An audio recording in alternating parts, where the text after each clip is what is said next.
We are charged with educating some wonderful young minds, and we've got to make sure that those young minds have the skill sets and knowledge bases so that they can grapple with some of the incredible challenges that lie ahead. They're challenges, they're scary, but they're also possibilities.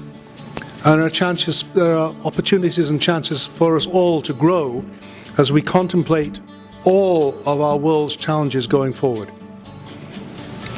And with that in mind, we set in motion what we call the Great Theme Years. And we chose, not unnaturally, water, energy, and food. And then, because I'm a geologist, I capriciously added time. So our first theme that we chose is water. Okay, now, very straightforward subject, but not really. Our approach has been that we want to challenge the faculty of this university, who have enormous talent, and see if they can think of different ways of thinking of water that will stretch the minds of young people.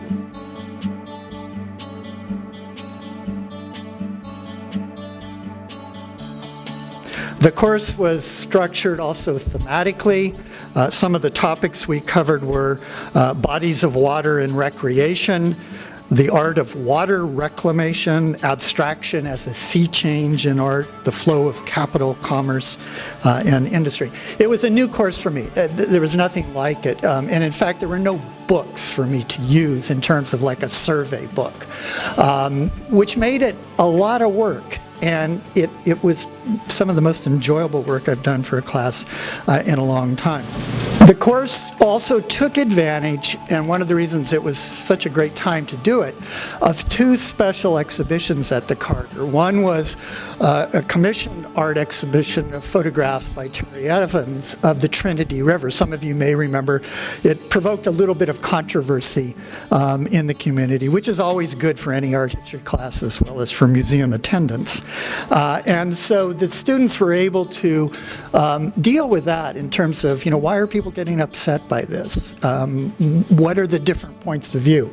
But she had a take on the Trinity River that was her own personal view, coming to Fort Worth and looking at the river and how it was used. The other special exhibition was a major art historical exhibition of 19th century painting by George Caleb Bingham, a Missouri artist who painted the Missouri and Mississippi rivers. And he's extraordinarily important in the history of American art. And these were all about the river.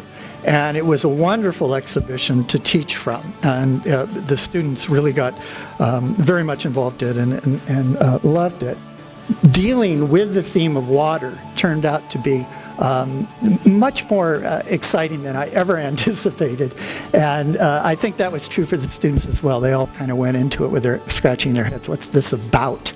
And it turned out to be a great course, and it is something that may be repeated in the future, maybe not, but this turned out to be a wonderful experience. Thank you.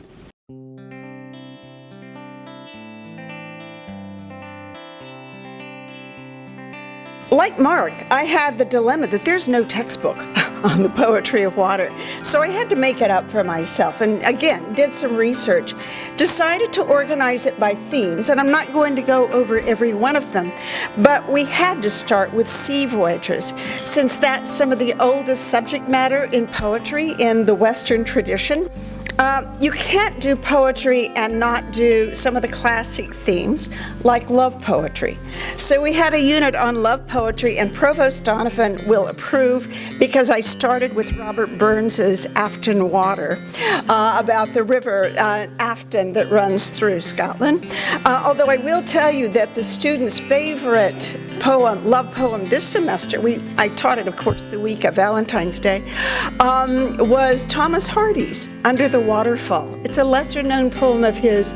It's beautiful. I, again, encourage you to see that one, but it's too long to read.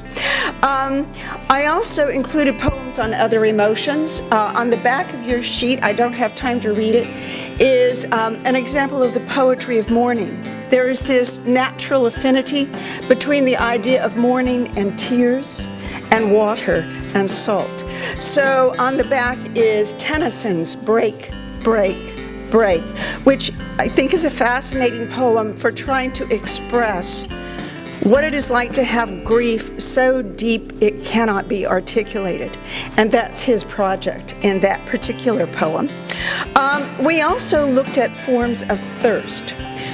Physical, yes, emotional, and spiritual. And it's from that unit that I'm going to read the first poem. Wendell Berry was born during the Dust Bowl and grew up in Kentucky, where he still farms. He's still alive and he's still farming.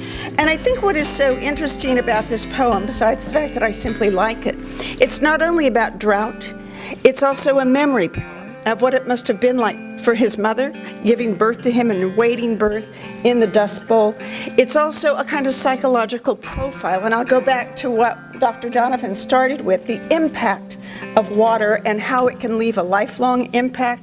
I think we'll see what growing up in that time did to him for the rest of his life, having experienced what he did. So here's the poem, Water. I was born in a drought year.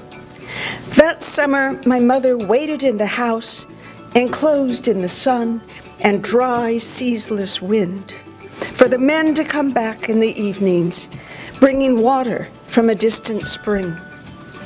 Veins of leaves ran dry, roots shrank.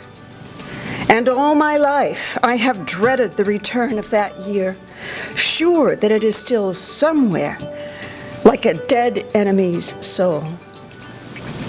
For fear of dust in my mouth is always with me, and I am the faithful husband of the rain. I love the water of wells and springs, and the taste of roofs in the water of cisterns.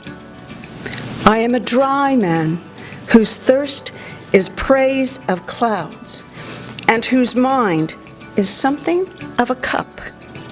My sweetness is to wake at night after days of dry heat, hearing the rain.